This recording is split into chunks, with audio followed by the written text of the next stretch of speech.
And so I learned in door knocking, right? My first door knocking pitch was, what are you pissed off about? Come join the organization because we all pissed off. Let's be pissed off together, okay? That was first strategy. The second is, self-interest. Well, don't you think the community should get more? Don't you think you should get more? Join the organization because we're all going to get more together, right?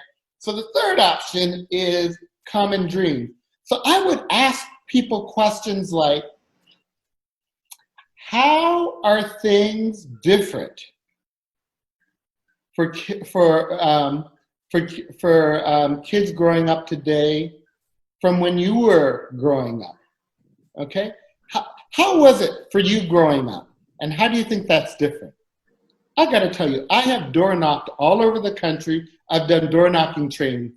If you ask the question, there are a lot of common answers you will get. A lot of people will say stuff like, when I was a kid growing up, we knew our neighbors. We looked out for each other. We didn't have to lock our doors. I don't know if that's true, but people will say that. It doesn't matter whether it's true or not.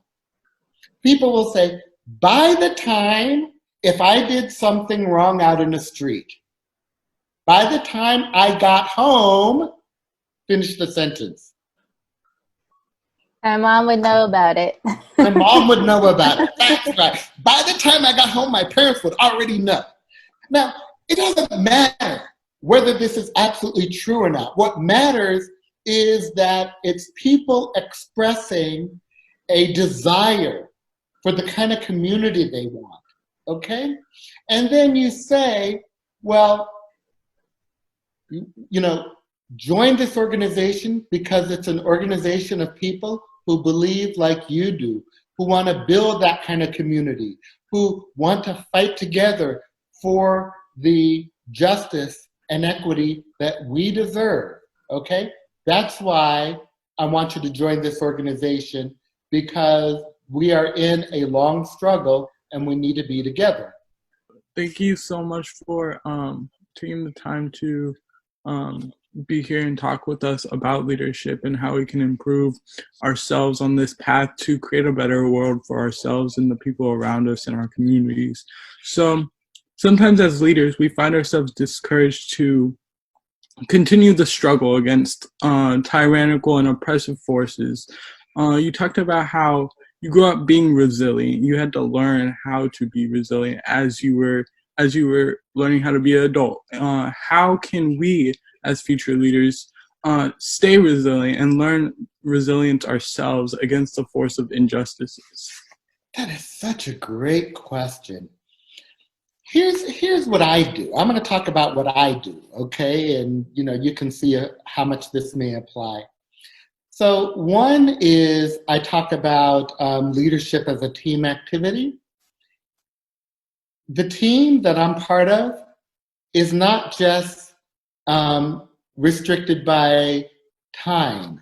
It's not just people who are alive today, okay? Part of my team is the people who have come before me, who have made sacrifices.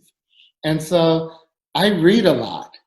I get a lot of inspiration. When I read about A. Philip Randolph, who was the founder of the International Brotherhood of Sleeping Car Porters, who spent a lot of time in Oakland organizing the porters who worked on the railways.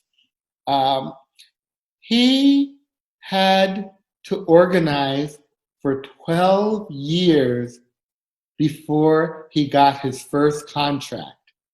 I think about that. 12 years of frustration of, riding the trains, organizing, having rallies, getting beat up, getting thrown in jail. So I find inspiration in that. I find inspiration in the abolitionist movement, Harriet Tubman. I remember growing up, how amazing I thought her story was, and just how inspired I was at how many times she went down south, put her life in danger over and over again. Part of the answer that I have is part of when I'm discouraged, I draw upon strength from people who've come before me. I also reach out to my friends and colleagues, and I talk to them and share my thoughts. And I'm often able to get encouragement from them also. So, that's why, again, leadership is a team activity. You cannot be an isolated individual leader. If you want to be a good leader, if you want to sustain leadership over a long period of time, you have to be part of a team. So that's what I think. That certainly is what helps me, be able to have done this for as long as I have.